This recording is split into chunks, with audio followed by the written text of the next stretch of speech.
Uh,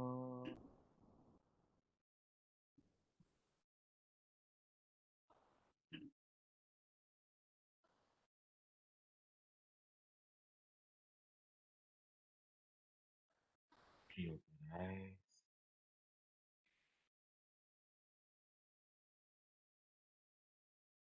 Thank you.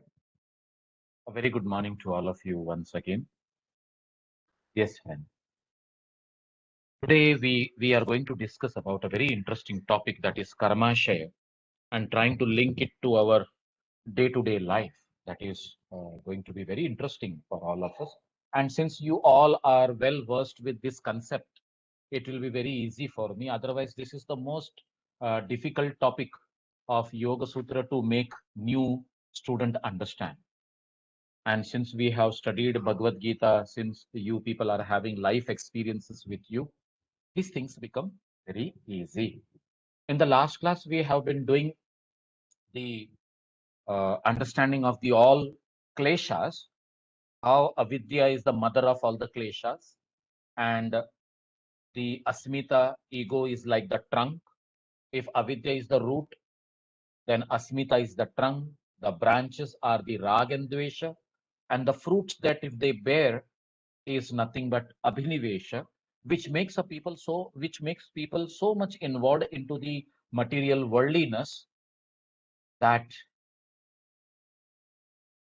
you are in love with them, you are clinging to them, you don't want to leave them, and as you have a fear of losing them, it is like fear of death.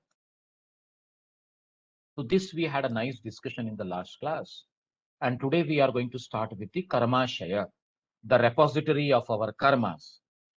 So this topic, which starts from the sutra number 12, Klesha Mulaha Karmashayo Drushta Adrushta Janma Vedaniya. The afflictions, the kleshas are rooted, or you should say, rooted in afflictions. The storehouse is Karmashaya. So Karmashaya is nothing but the storage, a repository of what? Latent impressions of all the actions, you can say, karma. And all these karmas are klesha mulaha. They are rooted in the kleshas. And friends, this is the source. What it says, drushta adrushta janma vedaniyaha. This is the source that we keep on experiencing in the present and in the other lives, maybe past life or maybe future life. Adrushta are both. Our past life was also adrushta. Actually, adrushta should be taken as future, but many authors have said adrushta can be both. And some are to saying, okay, why you should talk about future at all? Whatever you have experienced in the past is adrushta. What you are experiencing now is drushta. And this is where it is going to come to an end with your self-realization. Okay, whatever it may be. But the thing is clear that Karamashaya is something to do which is related to our present life and connected to past and future also. This Karmashaya, which we are calling it as a storehouse of the impressions or latent impressions, which we usually call as samskaras, samskara of all the actions, every action, whether physical, mental, it is going to leave its chap on our mind, or I should say, imprint on your chitta. And these imprints are nothing but the latent impressions. These are very similar to that of the seeds of a tree. And these seeds are going to create actions, tendencies. Everything that we go through in our life is because of these seeds which are there in our chitta. The ordinary people, as we understand very clearly, the ordinary people who are completely rooted in these afflictions or the kleshas. Avidya being the basic one, the mother, motivates the man because of his ignorance to act in the world. Avidya itself is something which is making us to act in the world.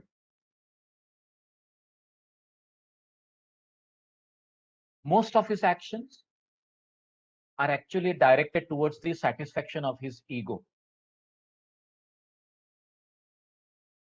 If we talk about ego and its satisfaction by fulfilling our desires or everything, every other thing is connected with that attachment, that is raga, dvesha, that is aversion, and even the fear of death, abhinivesha.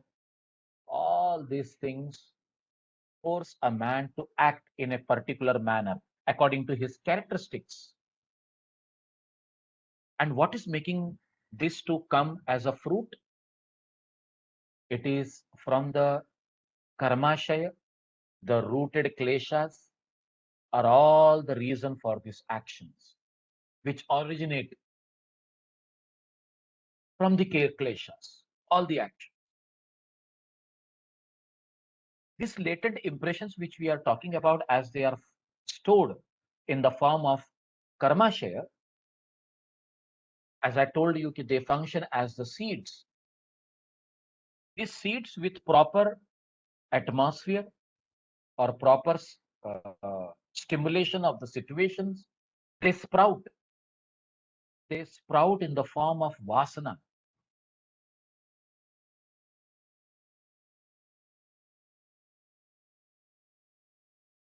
This vasana, if I am saying, are nothing but the desires which motivate us to act.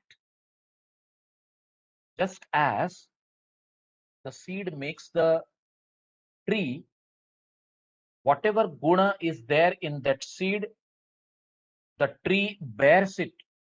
Even the fruits are also bearing the essence of that seed. They are all dependent on that seed. So our life experiences, they are all dependent upon what is there in the storehouse of these seeds. And these seeds are nothing but we should take them as karma shaya. How long a seed is going to, what you can say, to fructify? उसको अच्छी तरह से sprout होकर बाहर निकलने के लिए कितना समय लगता है? And as it is growing and bearing fruits, how long it is going to take? All this depends upon so many factors, as I was telling you, whether there was proper rain or not, whether there is proper water in the ground or not. All these factors are certainly responsible. So these latent impressions that become operative in this life, in the present life, are all our experiences because of the past, and whatever we have accumulated now, that we are going to experience in the future. Now, this too we have understood many times. Layout I should change, because earlier we were seeing the PPT, but now why is it still stack? Full screen view. No, it is seeing this grid. Yes, now it is coming. Yeah, got it. I don't know. My side has been updated, so I'm seeing it in a different manner. I hope even yours are updated. This WebEx.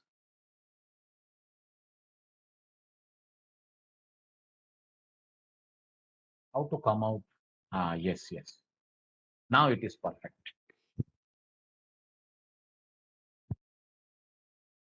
See, this is how we get affected if we are not properly seen. तो मुझे ऐसे लग रहा है मैं कहीं कोने में बैठा हूँ और इस तरफ आप लोग दिख रहे हैं, तो now I can see you all properly around me and I can dictate. But earlier it was that itself was making me कि कहीं तुम और रह गए और सब और रह गए, तुम क्या बोल रहे हो, though everyone is listening to my voice only, but at the same time this is how you feel. This is also illusion. This is the illusion of online classes. Anyways, the next sutra, which is the offshoot from the first one, which says sati mule tad vipako. Because of this karmashaya, which is rooted in that klesha, which fructifies, tad vipaka. Fructifies means it is coming out and bearing fruits. What is that fruit? It is seen in three forms: jati, ayu, bhogaha. So friends, we all should think ourselves as very lucky ones, isn't it? Because of our past karmas, they maybe have been very good. The kind of deeds which we might have done, that we are finding ourselves in the field of yoga, learning and spreading this knowledge to people around, what best we can do. So this is all because of our past. One should think lucky by just coming to this field and able to not only practice, but at the same time lead the practice to others. And we all are fortunate enough here that we are in that jati, which is Manushya jati. We are all belonging and having that ayu, which is the span of our life, the age, and we are experiencing the bhoga out of that. And what is that? Teaching the same, or listening to the same, or practicing the same. This is all bhoga. So here what we are understanding, only when the kleshas are at its root, karmashaya is going to yield the fruit. You understand, friends, if the kleshas are eliminated, the seeds of latent impression in our karmashaya is going to be burnt. The law of action is no more going to bind us. So here, if avidya, which is the source of all the afflictions, is eliminated through what? The discriminative knowledge, the knowledge which makes us to distinct between good, bad, right, wrong, high, low, cold, heat. The moment that happens, the discriminative knowledge, the yogi is free from all the bondages produced by the karmashaya. And this principle we have understood very well through Bhagavad Gita, and that principle was Nishkama Karma Yoga. The whole third chapter, the fourth chapter, where we tried to understand Jnana Karma Sannyasa Yoga, where we were trying to connect the things and understand कि how, जैसे हम बोलते हैं ना, कहावत है नेकी कर दरिया में डाल, बस कार्य करते जाओ, do not expect anything out of it. Hence this avidya and other afflictions like asmita, rag, dvesh, as they are motivating our actions, this is truly making an arrangement of birth, lifespan, and experience.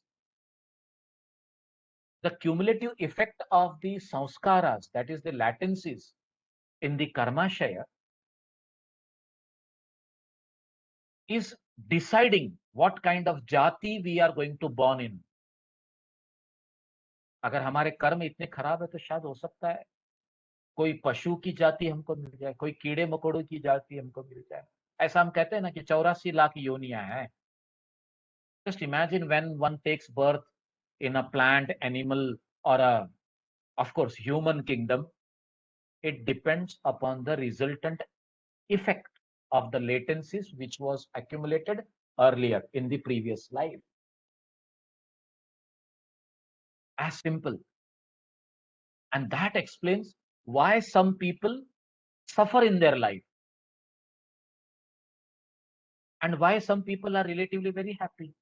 A person is having everything, wealth, fame, name, everything, but he is still sad. And there is a person who doesn't even have a shelter to live in, and he is very happy.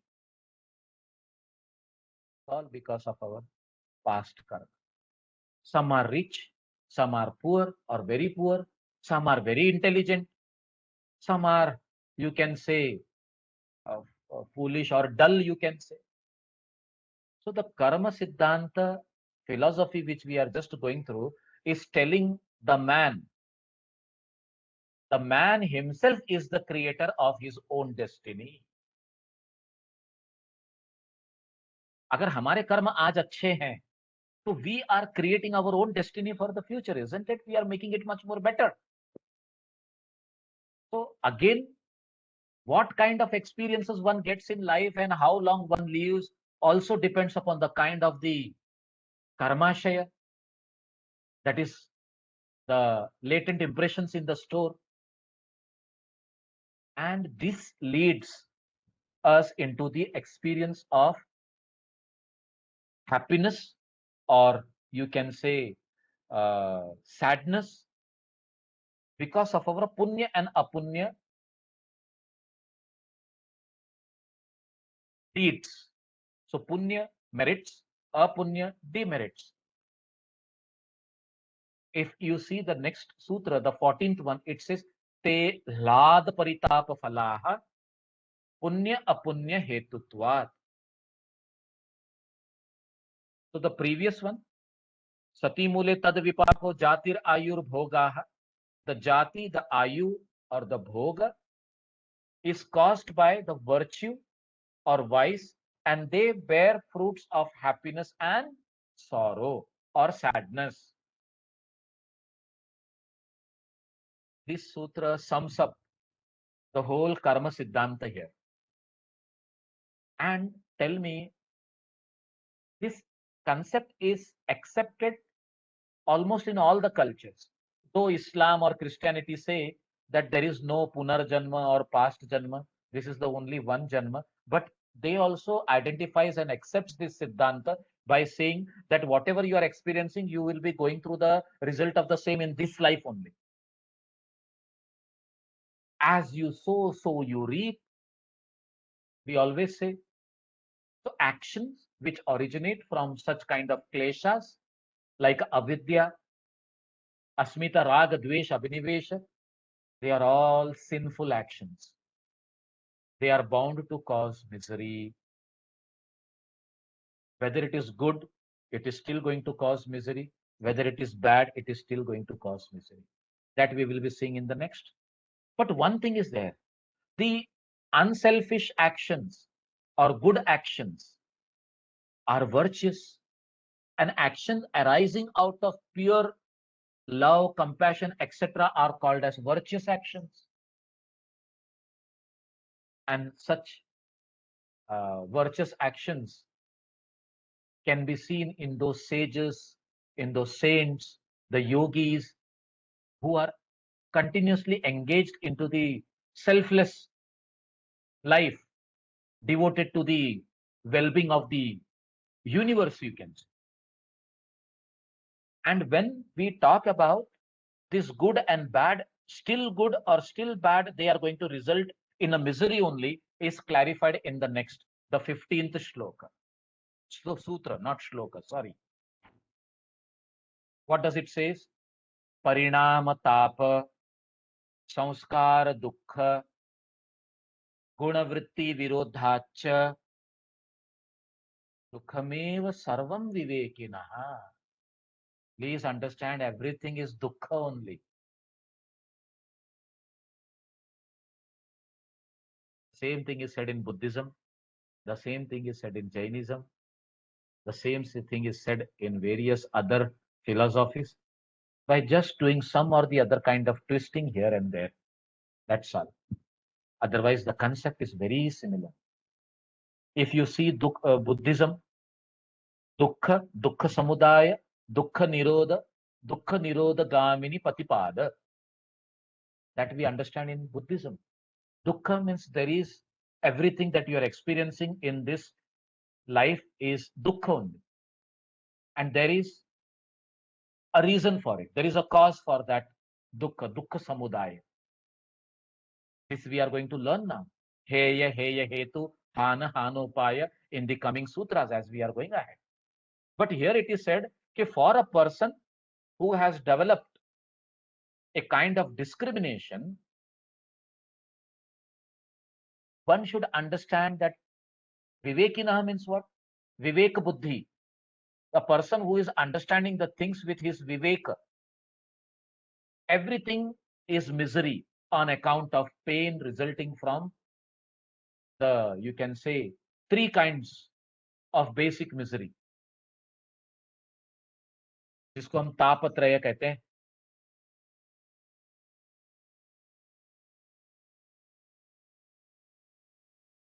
इस तापत्रय, आदि भौतिक, आदि दैविक, आध्यात्मिक, we have talked about it a lot and we all know about it. But here, these three kinds of miseries is all connected with whatever gives you happiness or whatever makes you feel sorrow. You have to see them as they are going to cause pain.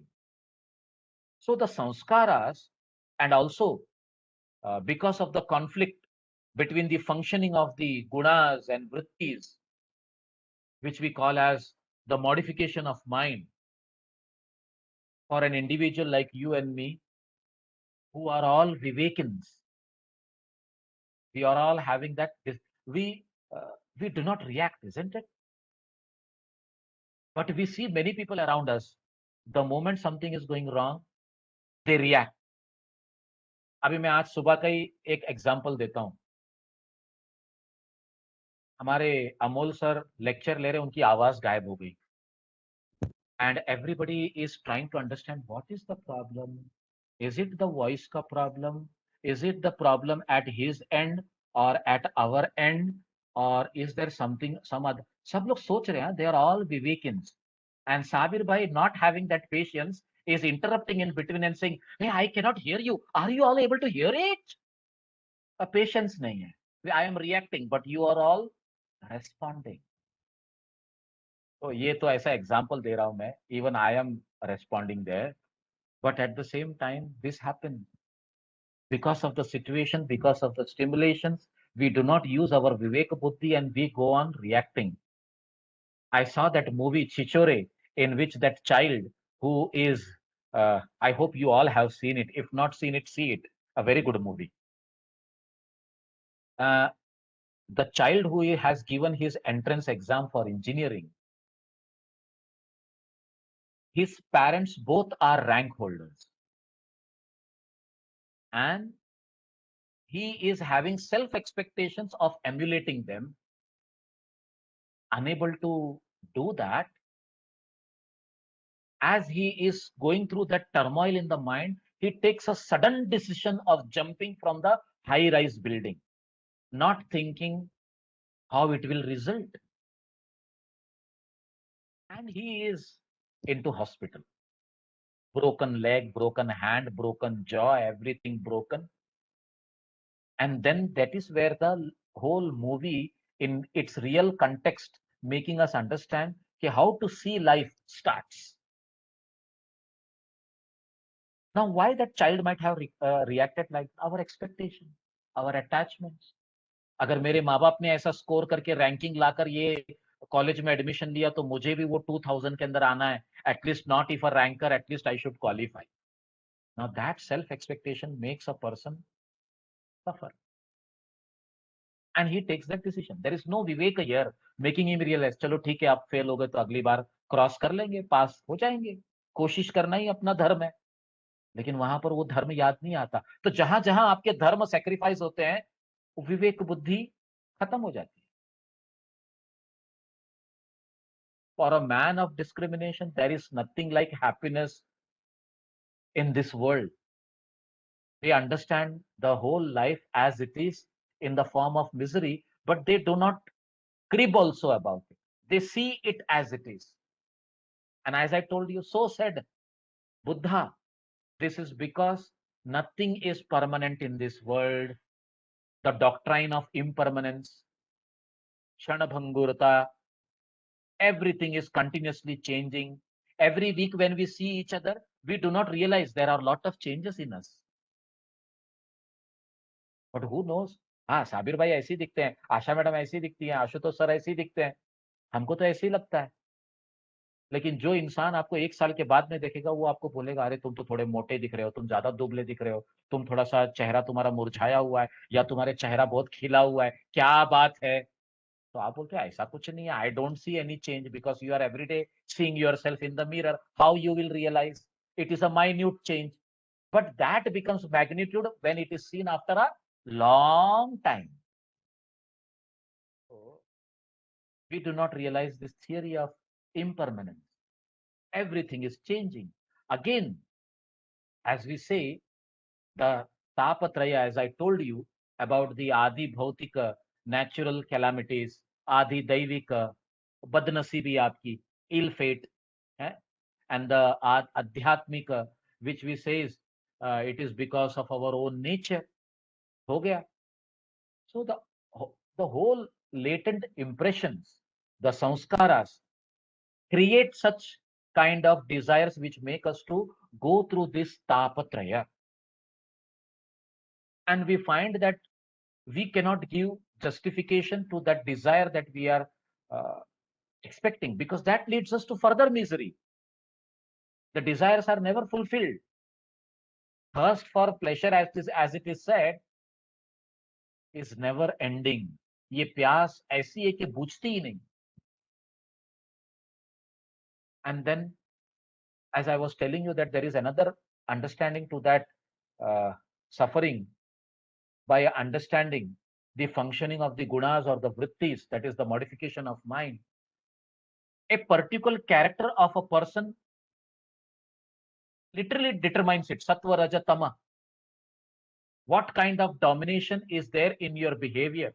If a tamasic person is accepting a very hectic, active job in the city, is he going to do justice to that job? He is a tamasic person. He will be miserable. If a sattvic person is forced to work in an environment full of corrupt people, is he going to do justice to that atmosphere? He will be miserable. Just imagine, uh, at various levels of our beings, the conflict is going on arising because of this functioning of the gunas, or you can say vrittis.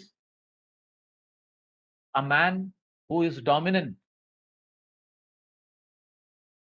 at that tamasic level, or that tamas with the physical level, and rajas at the mental level, and sattva at the intellectual level. Everyone may have difference in that, isn't it? It will, someone may be tamasic with the mental level, rajasic with the physical level, and sattvic at some other level. So a typical modern individual living with his sedentary kind of lifestyle has a very kind of fast moving mind, functioning in a body which is full of sloth, full of laziness.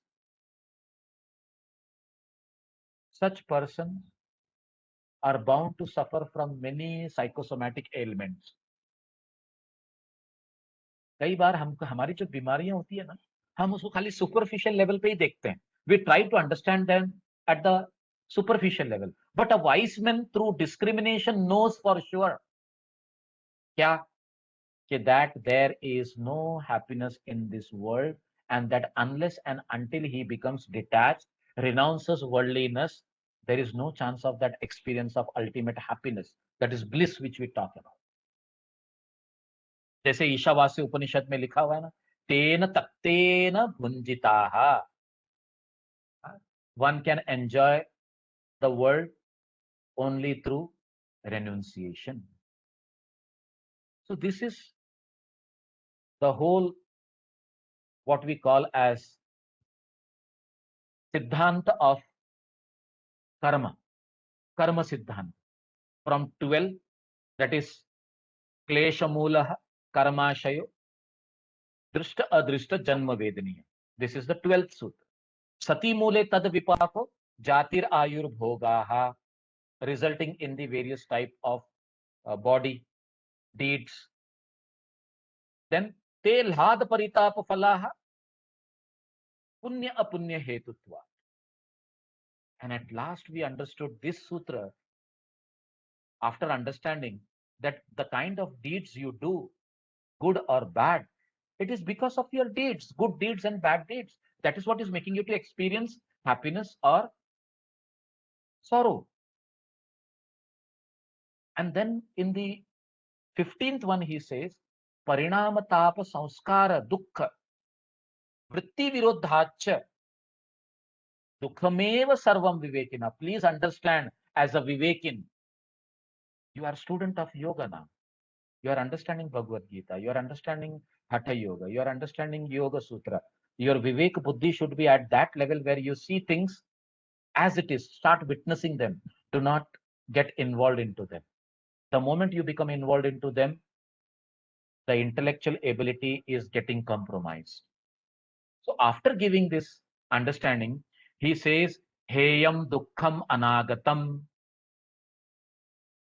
That which is yet to come should be avoided. Now, what is that which is yet to come and avoided, friends? If understand in this Janma itself, if we clarify our deeds and we are very much in that Viveka and we see things as it is, you are not committing yourself to any karmas, isn't it? And that is where what is yet to come, you will be able to avoid, is to be avoided. That is Heya. Our present suffering is due to the past action, the latencies of which is the seed of the misery which we were learning now in Karmashaya. We cannot do anything about it, friends. One has to go through it. But we have to understand this. Because of this, our future is dependent. How we act today, we will get the result of the same in the future. So we have a choice in front of you now. We all of us are having that choice of not sowing the seeds of misery, at least of misery.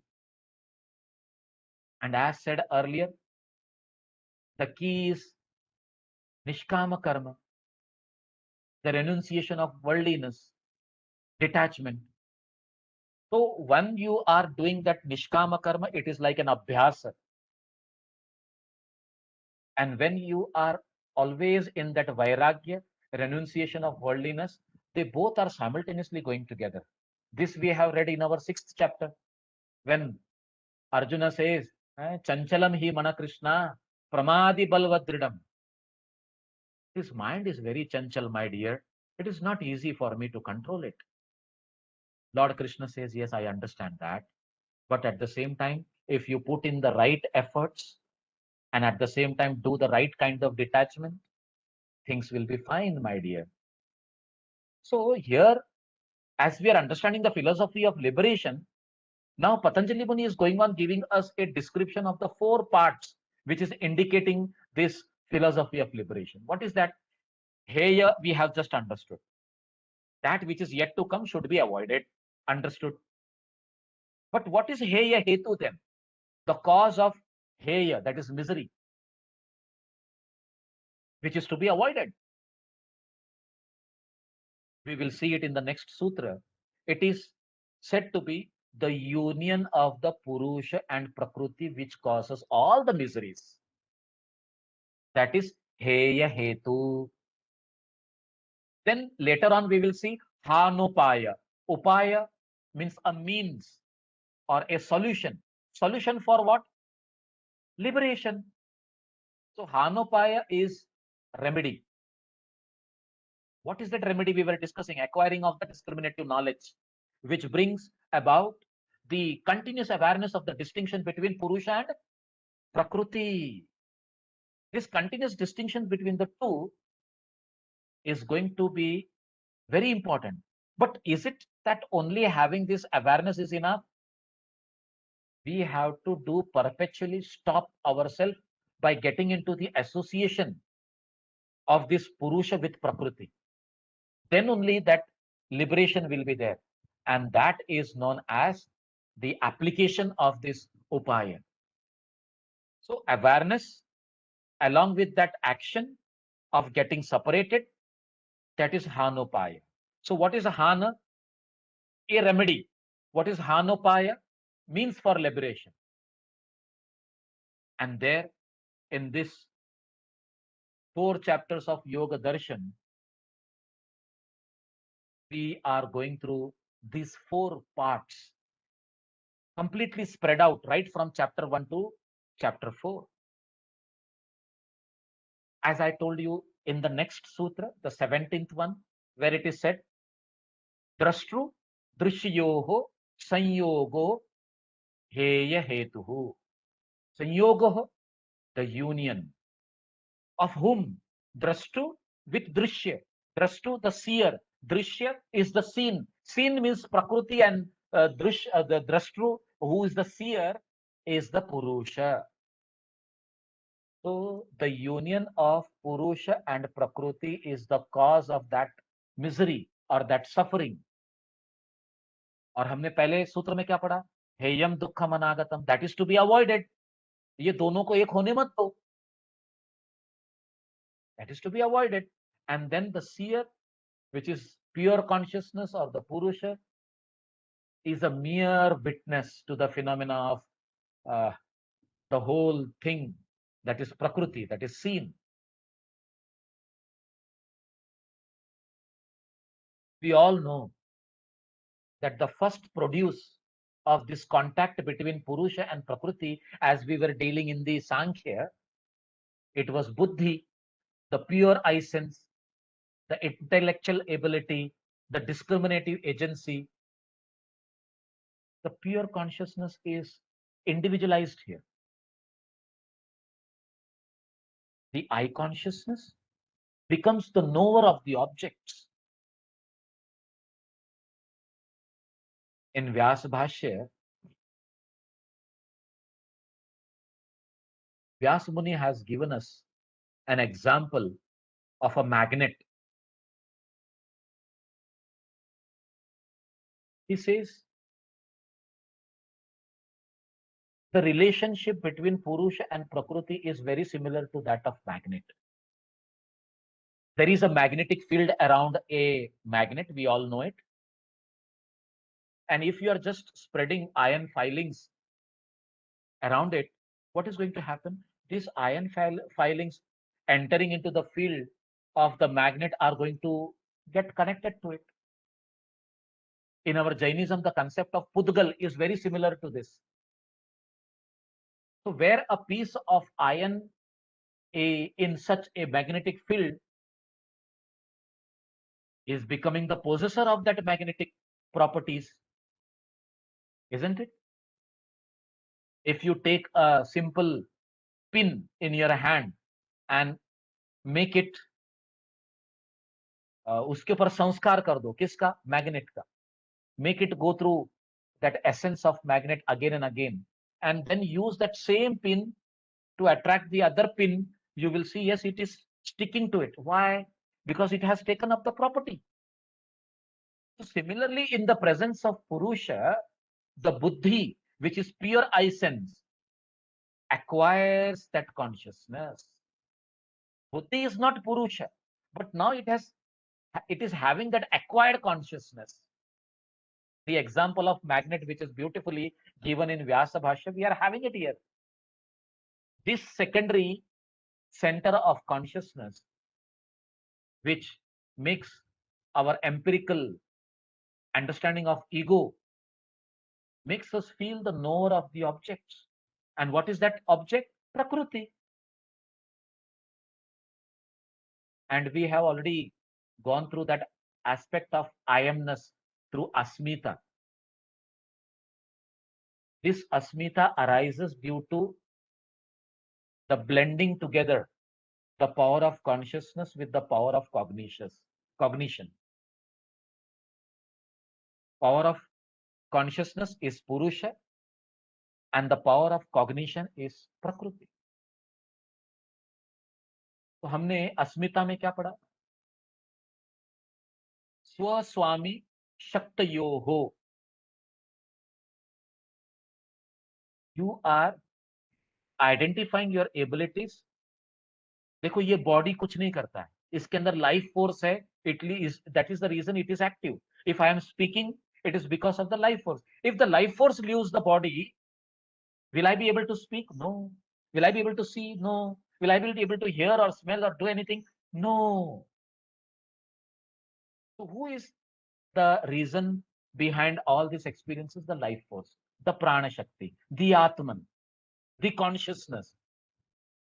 But abhi kya hai malum hai?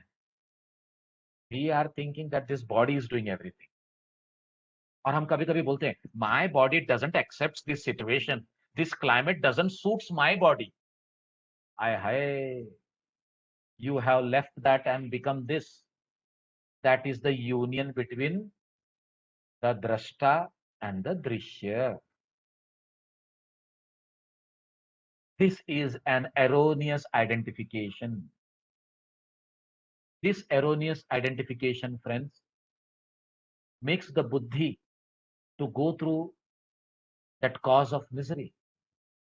And this consciousness seems to get involved into various evolutes of prakriti. Then अहंकार के साथ साथ बुद्ध, अपना मनस के साथ साथ फिर दी दश इंद्रिय, पंच ज्ञानेन्द्रिय, पंच कर्मेंद्रिय. Thus one starts believing that he is the body, he is the mind, he is the senses, and he gets attached to everything and interacts with the whole world in that manner.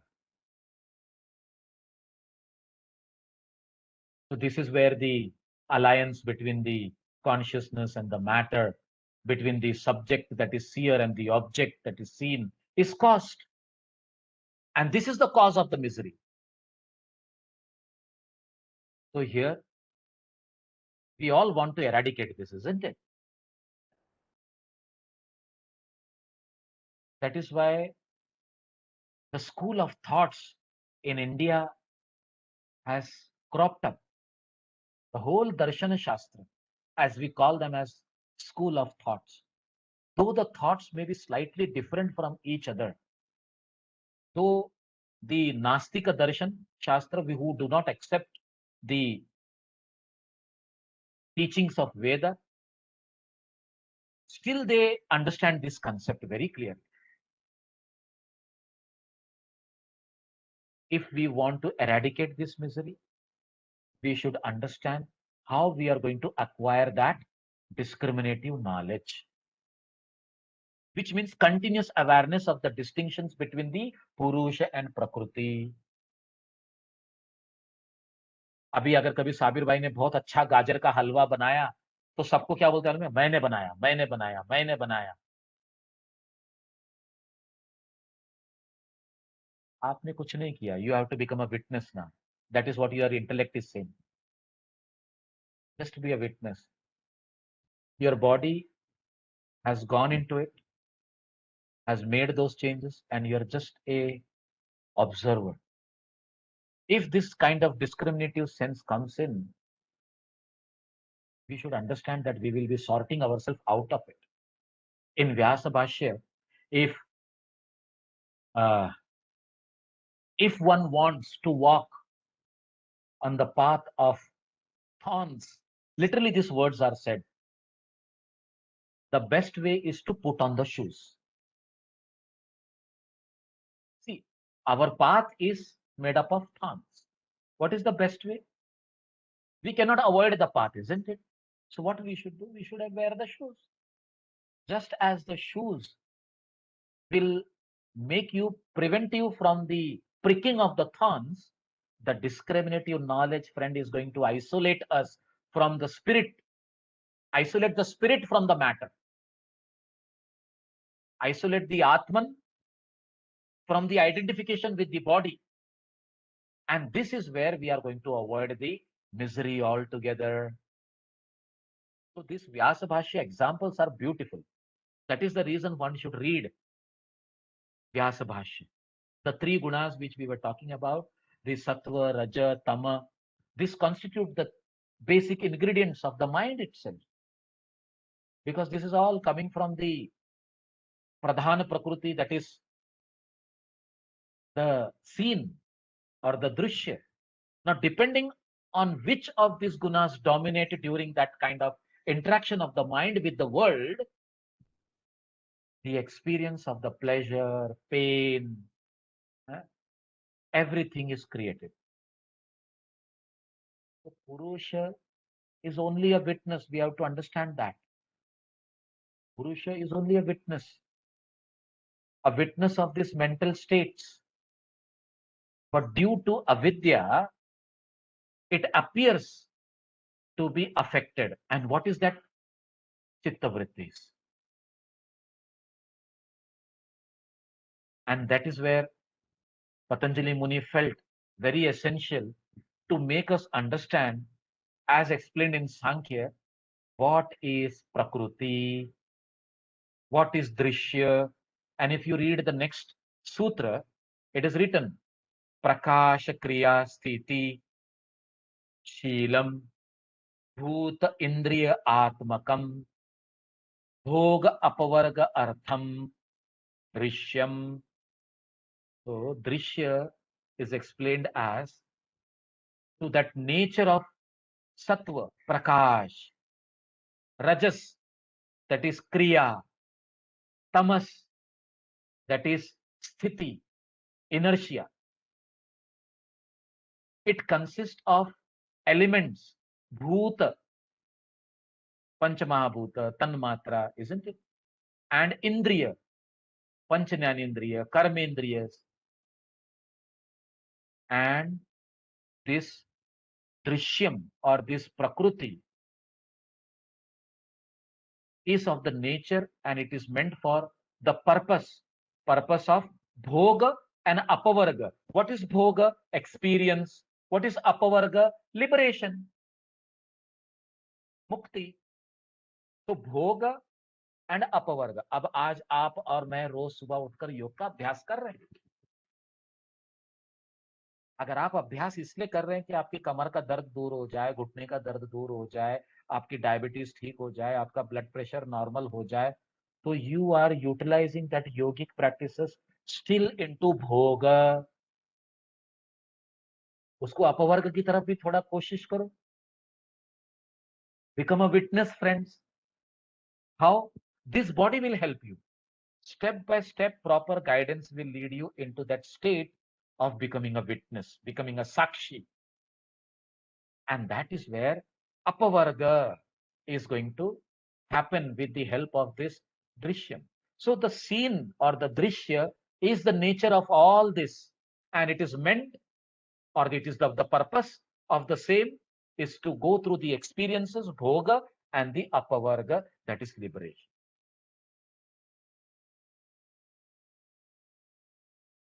I need not discuss more about this theory of sattva, raja, tama, which are the three basic forces of the nature. But here we are seeing that the whole manifested universe is the result of the interaction between these three forces, the three gunas, the whole universe. This we have clearly understood in the 14th chapter of Bhagavad Gita. Gunatraya Vibhaga Yoga.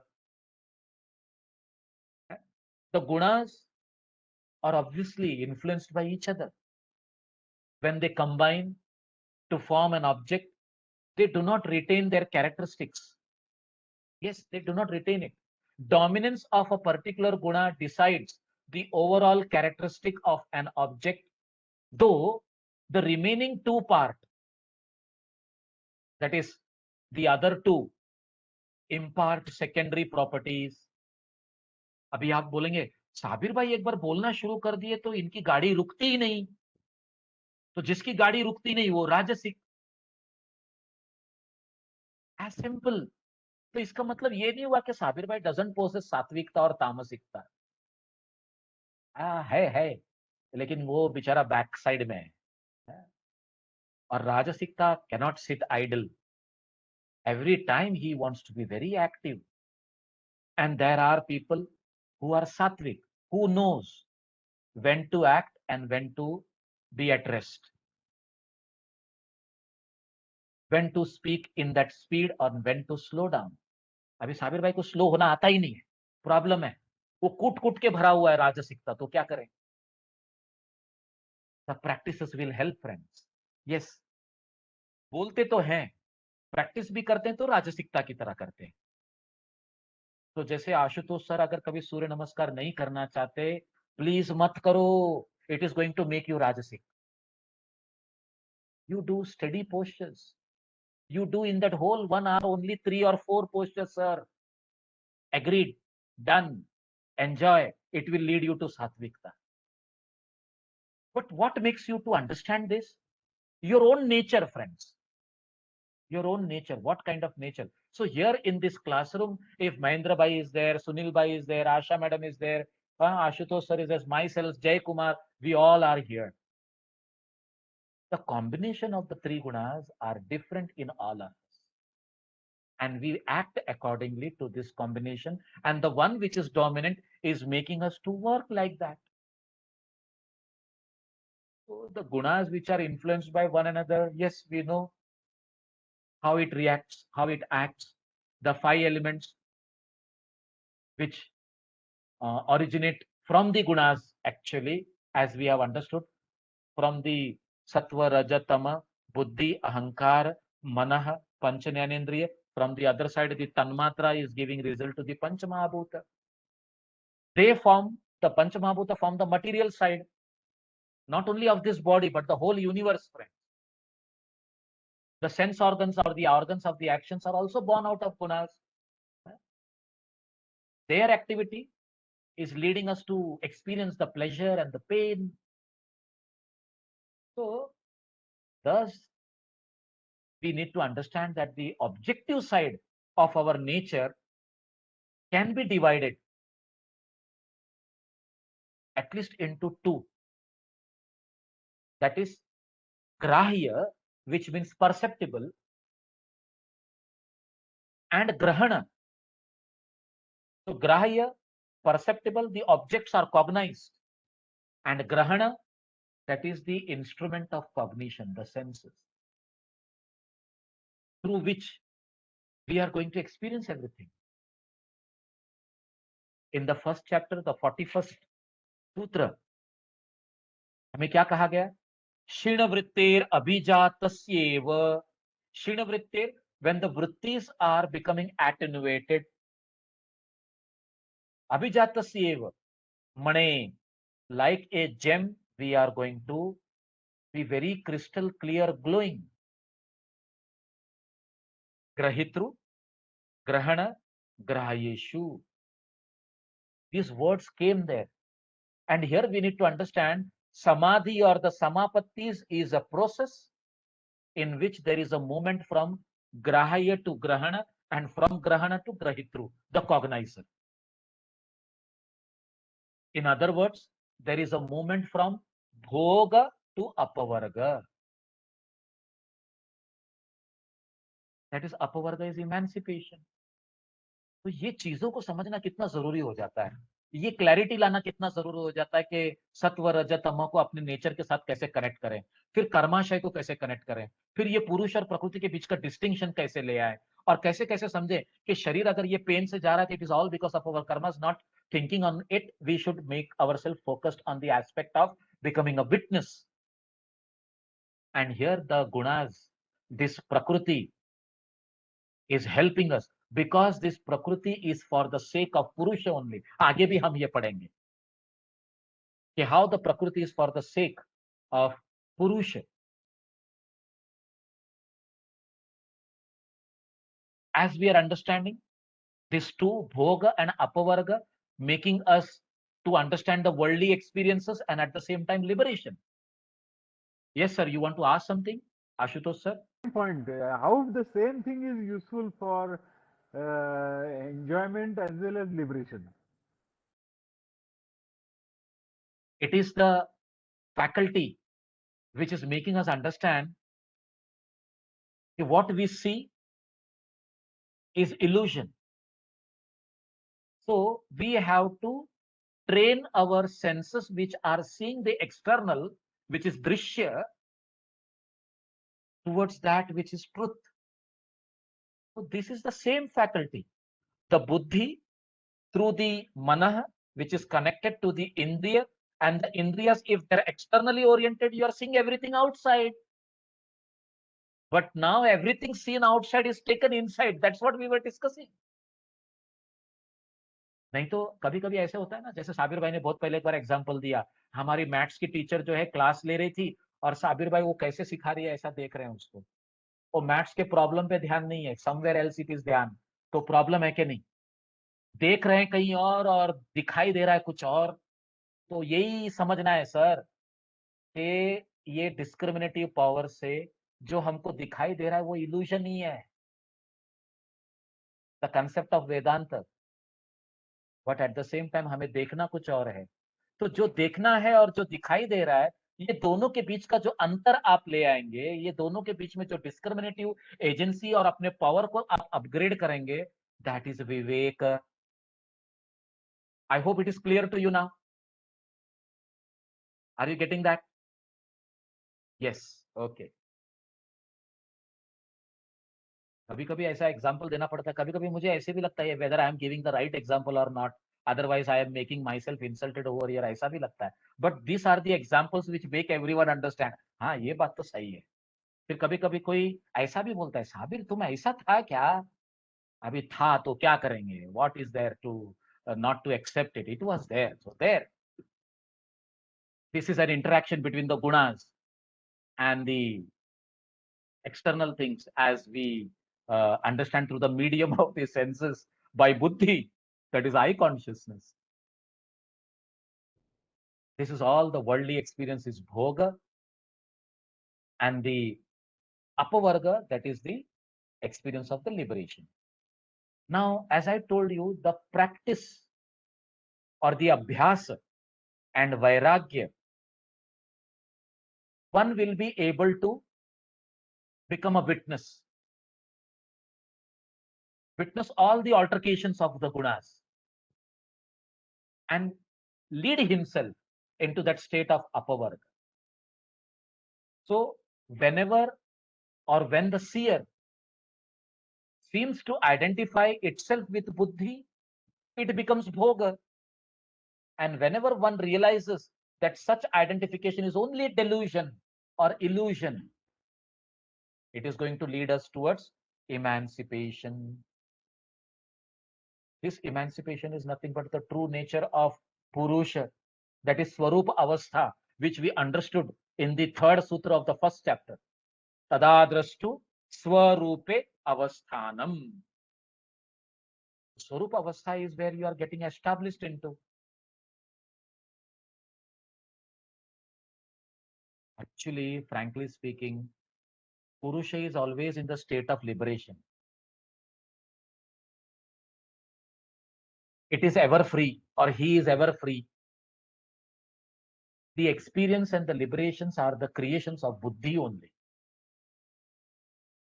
This is what we need to understand as students of yogic literature, because Vyasa Bhashya makes it very clear to us, friends, that just as a victory or defeat of an army is related to a king who is actually not involved in that fight or in that war. This is the example given by Vyasa Bhashya. So all the ideas of bhoga and apavarga really belongs to buddhi, but the credit is given to purusha. It's like that. So here the discriminative knowledge at the level of our buddhi, that I am not the experience, is supposed to be brought in, and that will lead us into liberation. Some more description given in the 19th one. It is telling us the states of this prakriti or the gunas, you can say. What are these states? Vishesha. See the 19th one. Vishesha, Avishesha, Linga, Matra, Alingani, Guna Parvani. So Vishesha, particularity. Avishesha, universal. Linga, symbolic.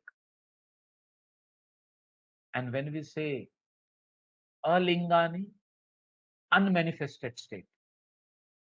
All these four are nothing but the states of gunas. Guna Parvani. The four are progressively. We need to understand that these are the subtler states of gunas, as it is given here in this sutra. As we understand the Pradhan Prakriti, the Pradhan Prakriti is consisting the three gunas perfectly in that balanced state. This unmanifested state of Prakriti is known as Alinga, जो उन्होंने last में बताया. So Alinga means the unmanifested state of Sattva, Raja, Tama. मतलब आप ऐसा बोल सकते हैं कि अभी तक पुरुष का उसके साथ वो मैग्नेटिक फील्ड में पुल करने वाला एक्शन हुआ नहीं है. This state is neither existing nor not existing.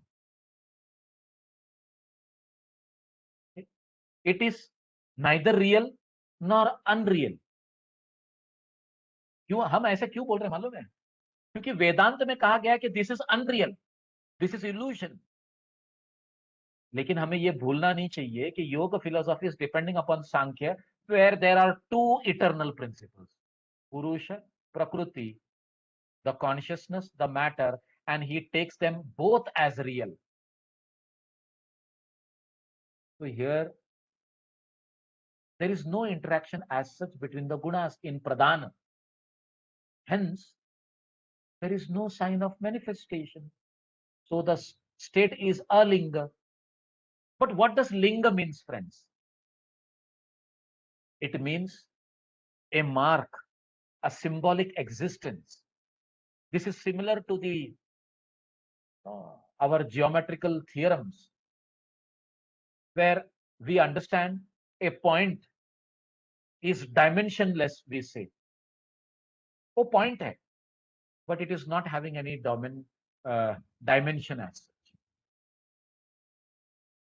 Mahat, the first evolute of Prakriti, that is Buddhi, corresponds to this Linga Matra state of the gunas.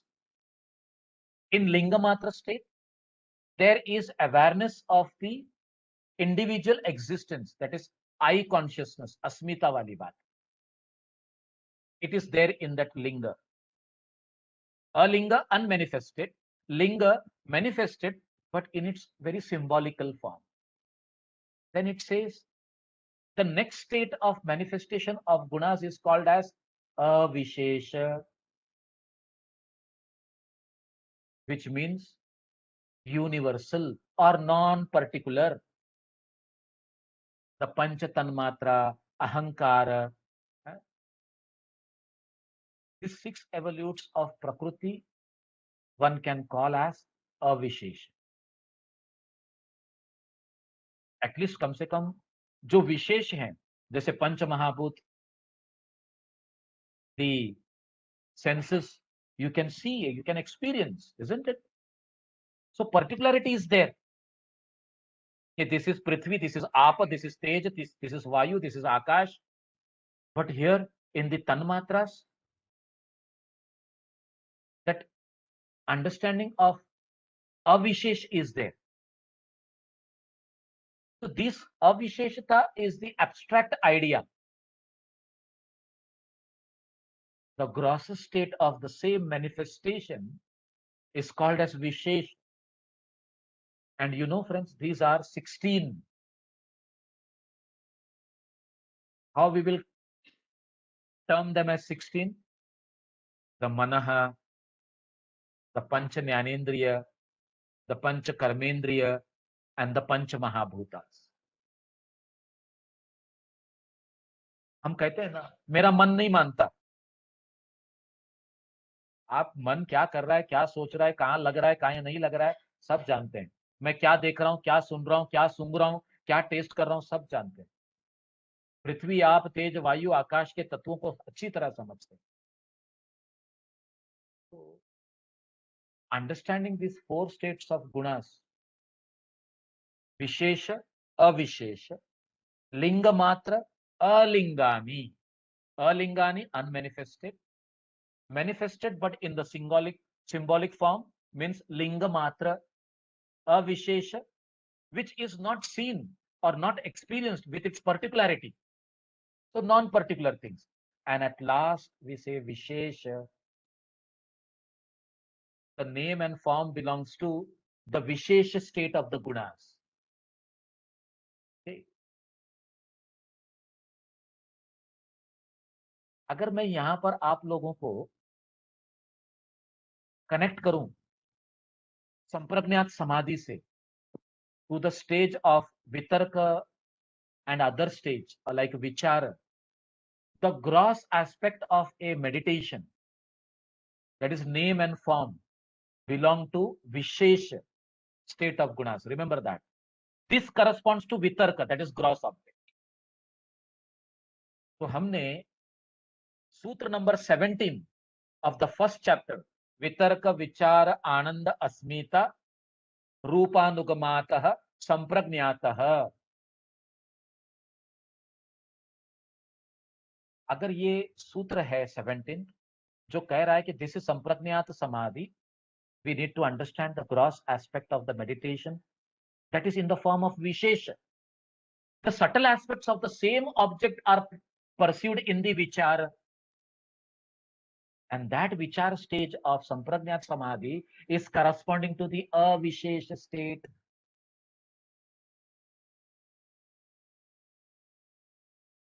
And in the next stage, what is the next stage?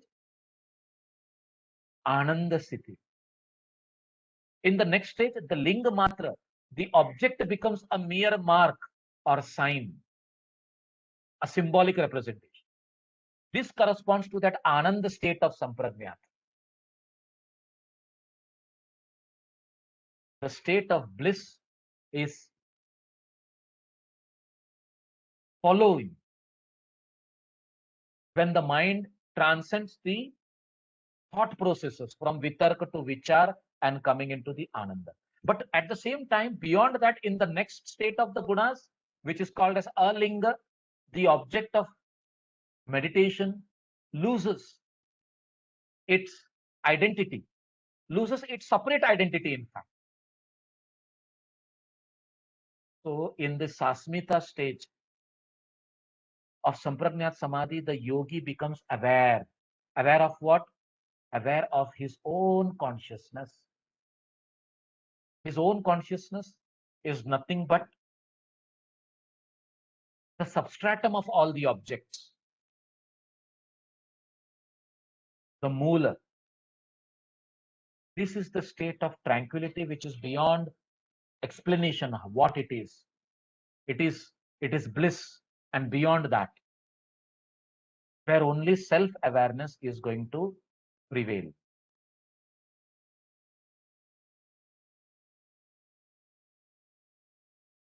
So here, the whole understanding of Prakriti and its existence in these four states, Vishesha, Avishesha, Linga Matra, Alinga, we have understood pertaining not only to Bhoga, but Apavarga also, how the Samadhi is leading us into that stage. 2-3 minutes are there, we will stop here now. I don't want to take the other thing, because in the next sutra it is said, Drashta Drishi Matra, Shuddho Api Pratyyanupashya. What does that mean? The seer is the pure consciousness. Though pure, apparently it starts witnessing all the modifications of the mind. Shuddho api, being very pure, pratyayanupashya, it is experiencing what is seen. So what is seen? modifications, the vrittis, the gunas, the prakriti, all these things we will take up in the next class because that will be another interesting topic for us all. But I hope all this, as I am explaining to you all, you are getting hold of it. Yes, thank you. Thank you, ma'am.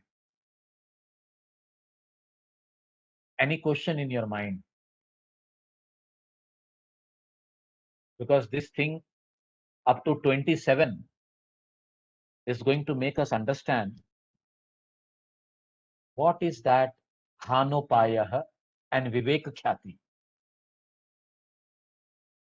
The moment you understand that, then you will realize how the 28th one, Yoga Anga Anushtanad Ashuddhi Shaye ज्ञान दिक्तिरा विवेक ख्याति, योग अंग के अंदर आकर establish होना होगा.